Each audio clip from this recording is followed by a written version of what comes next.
Well, folks, a lot of movies have come out this year and done really, really poorly at the box office. Indiana Jones 5 did really poorly. Mission Impossible Dead Reckoning Part 1 opened to roughly $55 million domestically. Worse than Indiana Jones, by the way. Indiana Jones 5 had a $60 million opening weekend domestically. Oppenheimer is on track to open only to $40 to $50 million domestically. Fast X, or Fast 10, however you prefer it, only opened to $67 million domestically, and Universal rushed that to digital only 3 weeks after releasing it in theaters. And The Flash bombed so bad that Warner Brothers rushed the digital release to July 18th, 2023. And these were not the only movies to bomb. The only exceptions this year are the Super Mario Bros. Movie made a ton of money. Spider-Man Across the Spiderverse did really well over the summer 2023 box office season, and Guardians of the Galaxy Volume 3 also did really well. Sure, there have been smaller hits like John Wick Chapter 4, Creed 3, Scream 6, Megan, Evil Dead Rise, but those movies aren't anywhere near as big as something like Mission Impossible. A lot of people on the internet have been saying that the current box office numbers reflect quote-unquote bad movie fatigue. You can decry that when the failures are only a handful, but when the problem is across the board this widespread, it's hard to blame the failure on one specific thing. People decried Get Woke, Go Broke on Indiana Jones 5, but they didn't do that for Fast X or Mission Impossible 7, yet all three of those movies had similar opening weekends. My thesis is, it's not the movies themselves that are failing, it's the movie theaters that are failing. So, instead of doing what everyone else on the internet is doing, let's explore how the movie theaters themselves are failing and not so much the movies themselves.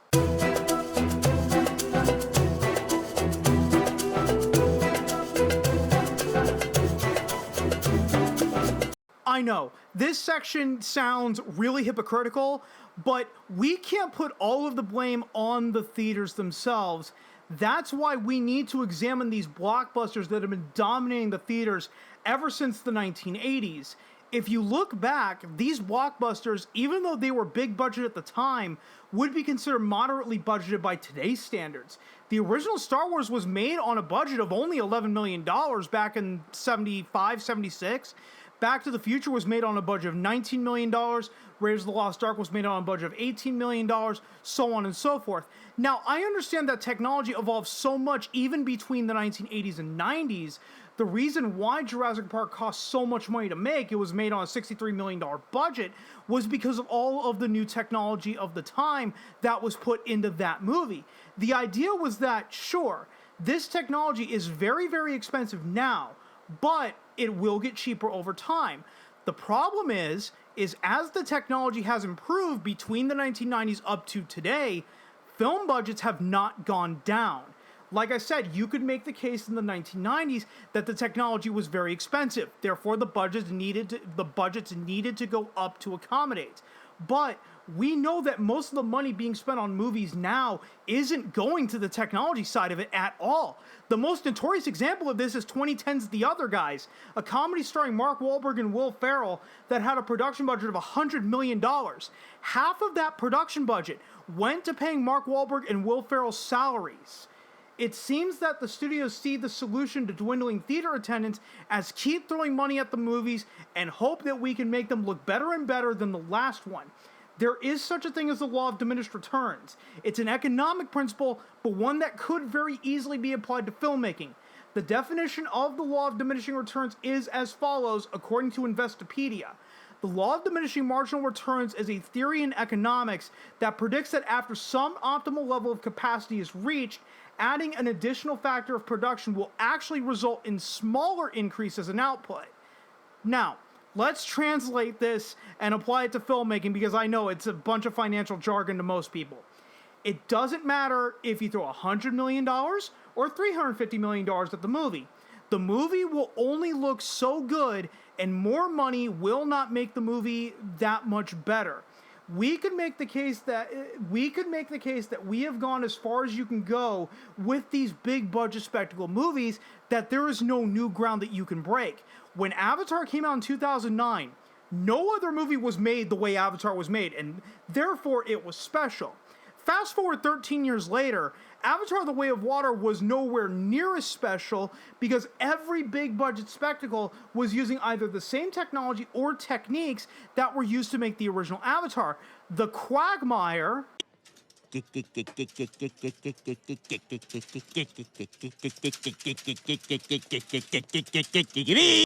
Thanks, Glenn. The quagmire of this situation is the studios have put themselves in a position where they have to please everybody. Movies like Fast X and average Marvel movies have to make $1 billion at the box office just to break even, meaning that the movie has to pander to the lowest common denominator, meaning that all unique aspects of whatever movie or franchise have to be scrubbed out because it has to appeal to every age range, gender, so on and so forth. Therefore, no one really has a reason to go and see these movies anymore, because if all movies made for a budget of $100 million or more have to pander to the lowest common denominator, then they all start to feel the same. The problems plaguing movie theaters is not entirely the movie studios' fault, but they do play a role in their demise.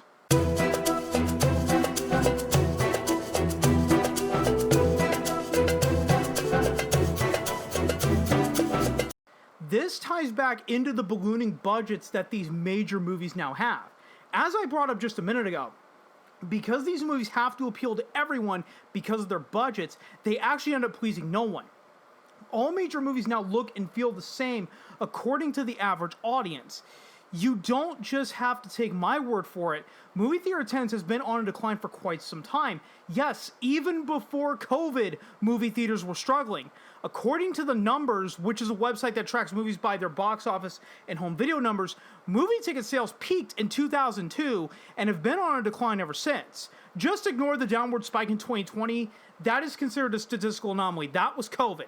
However, what we see on the graph is that revenues have only gone up since 2002, not down despite declining ticket sales.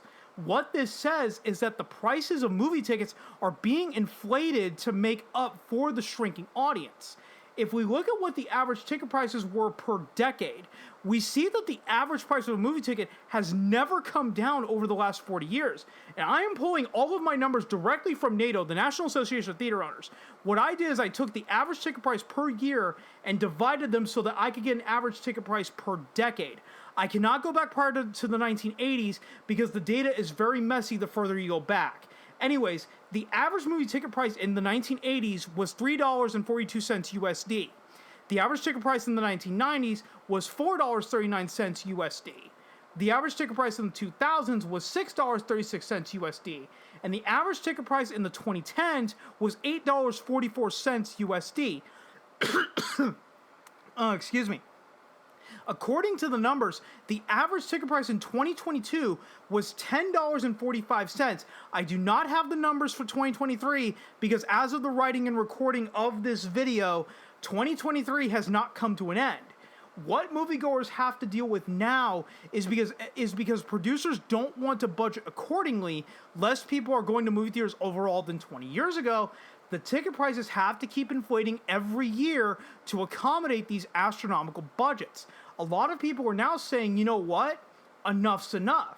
It's fine if you're just one person that wants to go see whatever new movie comes out, but God forbid if you want to take your significant other out for dinner and a movie, well, you tell your significant other to pick one, dinner or a movie. You can't have both.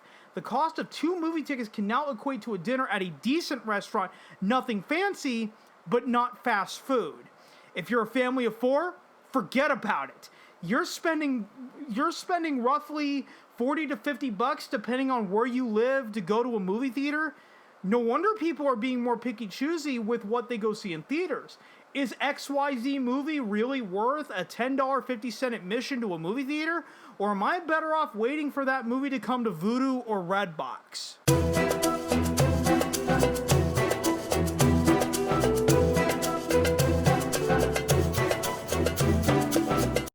Advertising has always been in movie theaters. There have always been movie trailers shown, therefore you have always had advertising in movie theaters. Then, what started to happen is that more movie trailers get shown because movie theaters make money from showing those trailers at times. Then, when the theaters needed more money, they started showing ads that play on TV from Geico, Progressive, for-profit colleges, etc. And don't get me started on those pre-shows that were usually hosted by Maria Menounos that always started 30 minutes before the movie played. So, you pay, as of the writing and recording of this presentation, $10.45 average for your ticket to go see whatever it is you want to go see in theaters. Already a premium. But now, you have to sit through multiple movie trailers that you aren't even going to remember by the time the movie starts, but you may also see ads from University of Phoenix or M&M's or Coca-Cola that used to never play in movie theaters or would be very sporadic. Ask yourself the question, why would you or someone else want to pay a premium price for a movie ticket just to watch unskippable ads that you would probably skip on sites like YouTube or turn on your ad block to avoid? Ads on Pluto TV or Tubi TV makes sense in the sense that instead of paying a subscription fee to the service or lack of an admission fee to the service, if you will, you watch the ads and that's how the service is paid for. But movie theaters? Yeah. Come pay nearly $11 for your ticket, $25 for soda and popcorn, and you think I'm joking with those numbers, go to a movie theater now. It's absolutely ridiculous. And watch the same bullshit ads that have plagued the internet and your cable subscription for years and years and years. Simply put it, if something is slightly annoying, then people will put up with it. However, make that thing too annoying and people will find ways to avoid it.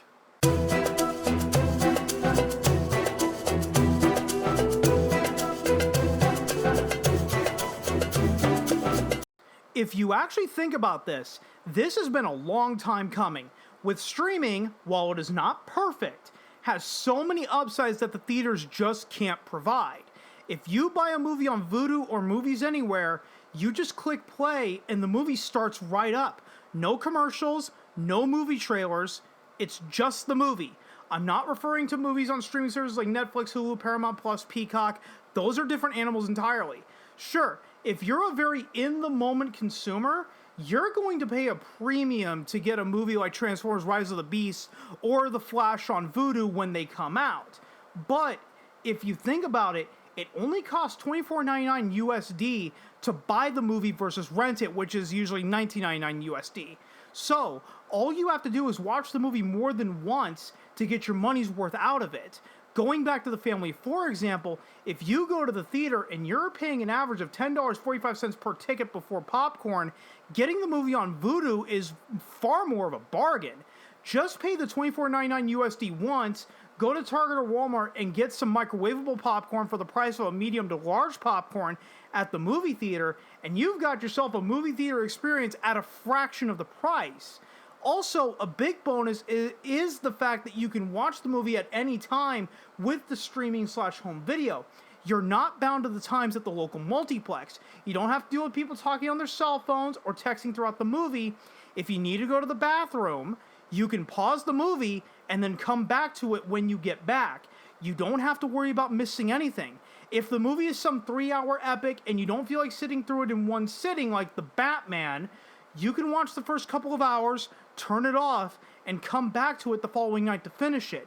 For too long, movie theaters have held a monopoly over how we view movies, and streaming has shown everyone that a good movie is a good movie no matter how you see it. The Great Escape will always be considered a classic whether you watch it in a movie theater with other people or you watch it at home via streaming. The movie itself doesn't change, just the way you watch it.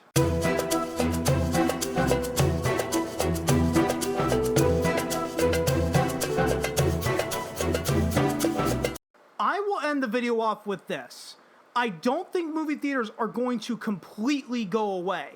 Streaming has a lot of upsides, but there will always be people that want an authentic movie theater experience. While that audience may be shrinking more and more as time goes on, those people are going to be there. I just brought up how movie theaters have had a monopoly over how we view movies, but COVID just accelerated the inevitable.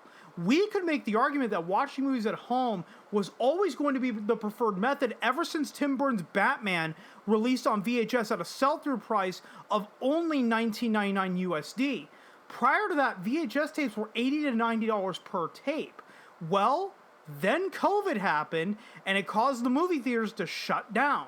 COVID showed that the technology finally developed to a point where you can have a movie theater experience at home. Sound systems have only gotten better and cheaper. Same with televisions. What once would cost you about $10,000 USD to get a decent at-home movie theater that could maybe rival a multiplex now only costs about $2 to $3 grand depending on the brands you go with for the TV and sound system. This was a sea change that was due. While I agree that movie theaters won't truly go away, you can't ignore all of the downsides of going to the theater, watching the movie on their schedule, paying insane markups for soda, popcorn, candy, etc., potentially paying for parking, dealing with assholes, all while your at-home setup is decent enough to watch movies there. Some people attribute the death of movie theaters to the glut of sequels, reboots, and remakes that have been pumped out over the last decade. While you would have a point, that is only part of the problem. No monopoly can truly last forever. You can't stop technological progression no matter how much you cry about it. Sure, movie theater chains, you were successful in stopping Universal from releasing Tower Heist day and date on premium VOD back in 2011. But you couldn't stop the release of Trolls World Tour and all the money that it made for Universal just a decade later. It's time for movie theaters to evolve. The way that they have been running for the last 70 to 80 years is no longer going to work. They either need to adapt or die.